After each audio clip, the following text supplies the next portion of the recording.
Hi students. അപ്പോൾ ഈ video നാറ്റ third week എക്സാമിൻ്റെ ഒരു അനാലിസിസും അതോടൊപ്പം തന്നെ ഇതുവരെ നടന്നിട്ടുള്ള എക്സാമിൻ്റെ റിസൾട്ടിനെ പറ്റിയിട്ടും ഒരു എക്സ്പെക്റ്റഡ് കട്ട് ഓഫിനെ പറ്റിയിട്ടും ഒക്കെ ജനറലായിട്ട് പറയുന്ന ഒരു വീഡിയോ ആണ്. അപ്പോൾ BRK ആസ്പിറൻസ് ആയിട്ടുള്ള എല്ലാ സ്റ്റുഡൻസിനെ സംബന്ധിച്ചിട്ടും നാറ്റ എന്ന് പറഞ്ഞ എക്സാം എഴുതുന്നത് വളരെയധികം ഇമ്പോർട്ടൻ്റ് ആണ്. കേരളത്തിലാണെങ്കിലും കേരളത്തിന് പുറത്താണെങ്കിലും മെറിറ്റിലാണെങ്കിലും മാനേജ്മെൻറ്റ് സീറ്റ്സിലാണെങ്കിലും പഠിക്കണമെങ്കിൽ നാറ്റ എക്സാം എല്ലാവരും മസ്റ്റായിട്ട് എഴുതിയിട്ടുണ്ടാവണം. അത് വളരെ ഇമ്പോർട്ടൻ്റ് ആണ്. അപ്പം നാറ്റ സ്കോറ് നമുക്ക് കിട്ടിയിട്ടുള്ള സ്കോർ നല്ലൊരു സ്കോറാണോ, ഇത് വെച്ചിട്ട് നമുക്ക് ഗവൺമെൻറ് കോളേജിൽ മെറിറ്റ് സീറ്റിൽ കിട്ടുമോ, ഇതിനെ പറ്റിയിട്ടൊക്കെ ചോദിച്ചിട്ട് പല പാരൻസ് എന്നെ വിളിക്കുന്നുണ്ട്.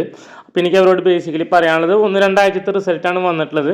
പക്ഷേ for the time being score കുറച്ച് ഹൈ റേഞ്ചിലാണ് നമ്മുടെ കുട്ടികൾക്ക് കിട്ടിക്കൊണ്ടിരിക്കുന്നത്. അപ്പോൾ അതുകൊണ്ട് തന്നെ കട്ട് ഓഫ് സ്കോറൊക്കെ കുറച്ചും കൂടി കയറി നിൽക്കാനാണ് സാധ്യത. അപ്പോൾ സ്കോർ നിങ്ങൾക്ക് കുറവാണെങ്കിൽ എത്രയും പെട്ടെന്ന് തന്നെ അത് ഇമ്പ്രൂവ് ചെയ്യാനുള്ള കാര്യങ്ങൾ ചെയ്യാം. അപ്പോൾ നാറ്റയുടെ ഒരു എക്സാം പേപ്പർ ജനറലായിട്ട് നോക്കുകയാണെങ്കിൽ ന്യൂമറിക്കൽ ആപ്റ്റിറ്റ്യൂഡിന് കുറച്ച് വെയിറ്റേജ് ഉണ്ട്. 7 to 9 ക്വസ്റ്റ്യൻസ് ചോദിക്കുന്നുണ്ട്. അത് തന്നെ ratio, proportion, profit and loss, series, work and time, speed മുതലായ ടോപ്പിക്സ് എന്നുള്ള ക്വസ്റ്റ്യൻസ് ആണ് ഈ വീക്കിൽ ചോദിച്ചതെന്ന് പറയപ്പെടുന്നു. അപ്പോൾ അതിൽ നിന്ന് വ്യത്യസ്തമായിട്ടുള്ള ടോപ്പിക്കുകളിൽ നിന്നും ചോദിക്കാൻ ചാൻസ് ഉണ്ട്. അപ്പോൾ നിങ്ങളത് നല്ല രീതിയിൽ പ്രിപ്പയർ ചെയ്യണം. ഡ്രോയിങ് ഒരു കോമ്പോസിഷൻ യൂസിങ് തീമും അതുപോലെ തന്നെ ഒരു കോമ്പോസിഷൻ വരയ്ക്കാനായിട്ടുള്ളതാണ് ചോദിച്ചിട്ടുള്ളത്. അത് ഒരെണ്ണം 2D കോമ്പോസിഷനും ഒരെണ്ണം 3D കോമ്പോസിഷൻ എന്ന രീതിയിൽ നിന്നാണ് ഞാൻ മനസ്സിലാക്കിയത്. പിന്നെ arrangements of solids based on some design principle എന്നുള്ളൊരു ക്വസ്റ്റ്യൻ ഉണ്ടായിരുന്നു. പക്ഷേ ഇതിൻ്റെയൊക്കെ വാല്യുവേഷൻ കുറച്ചുകൂടി ലിബറലായിട്ടാണ് എനിക്ക് മനസ്സിലാക്കാൻ സാധിച്ചിട്ടുള്ളത് പല കുട്ടികളുടെയും മാർക്ക് കാണുമ്പോൾ. പിന്നെ ലോജിക്കൽ ആപ്റ്റിറ്റ്യൂഡ് 10 ക്വസ്റ്റ്യൻസ് ചോദിച്ചു. Counting, embedded figure, top view, അങ്ങനെ അതായത് ഓർത്തോഗ്രാഫി, പ്രൊജക്ഷൻ, പിന്നെ മിറർ ഇമേജ്, ടോപ്പ്, ആ രീതിയിലുള്ള ക്വസ്റ്റ്യൻസുകളാണ് ചോദിച്ചത്. പിന്നെ നമുക്ക് നെക്സ്റ്റ് വരുന്നൊരു ടോപ്പിക് എന്ന് പറയുമ്പോൾ GK ആണ്.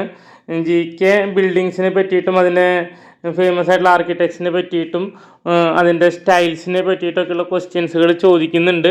അപ്പോൾ അത് നിങ്ങൾ നല്ല രീതിയിൽ പ്രിപ്പയർ ചെയ്ത് പോയാലാണ് അത്തരം ക്വസ്റ്റ്യൻസുകൾ ആൻസർ ചെയ്യാൻ പറ്റുക.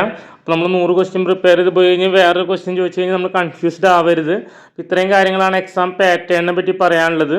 ഇനി നാറ്റയുടെ നമ്മൾ റിസൾട്ട്സിനെ പറ്റിയിട്ടും റിസൾട്ടുമായി ബന്ധപ്പെട്ട് നിങ്ങൾക്കിത് എങ്ങനെയാണ് മെറിറ്റ് സീറ്റിലേക്ക് അഡ്മിഷൻ കിട്ടുക മുതലായ കാര്യങ്ങളാണ് ഞാൻ ഇനി പറയാൻ ഉദ്ദേശിക്കുന്നത്.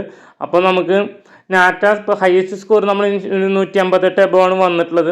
ഇനിയിപ്പോൾ കമ്മിങ് വീക്സിൽ ഇനിയും കൂടാനുള്ള സാധ്യതയാണ് നമ്മുടെ പല കുട്ടികളുടെയും റിസൾട്ട് കാണുമ്പോൾ എനിക്ക് മനസ്സിലാക്കാൻ സാധിക്കുന്നത്. അപ്പോൾ നാറ്റ സ്കോറും +1% ഡബിൾ ചെയ്തിട്ടുള്ള സ്കോറും കൂടി ആഡ് ചെയ്തിട്ടാണ് ഇൻഡെക്സ് സ്കോർ കാൽക്കുലേറ്റ് ചെയ്യണത്. ആ ഇൻഡെക്സ് സ്കോറിനെ ബേസ് ചെയ്തിട്ടാണ് റാങ്ക് ഇടുന്നത്. അപ്പോൾ നമുക്ക് ഗവൺമെൻറ് കോളേജസിലും ടോപ്പ് ഇൻസ്റ്റിറ്റ്യൂഷൻസിലേക്ക് കിട്ടണമെങ്കിൽ നമുക്ക് നല്ലൊരു ഇൻഡെക്സ് സ്കോർ വേണം. അപ്പോൾ അതിനെ പറ്റിയിട്ട് ബേസ് ചെയ്തിട്ട് ഡീറ്റെയിൽഡ് ആയിട്ടൊരു അനാലിസിസ് വീഡിയോ കമ്മിങ് ഡേയ്സ് ഞാൻ അപ്ഡേറ്റ് ചെയ്യുന്നതായിരിക്കും.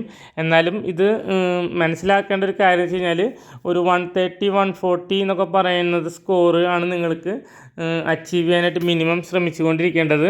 150 എബോവ് ഓൾസോ ഈസിലി അച്ചീവബിൾ ആയിട്ടാണ് എനിക്കിപ്പോൾ തോന്നുന്നത്. Okay, thank U.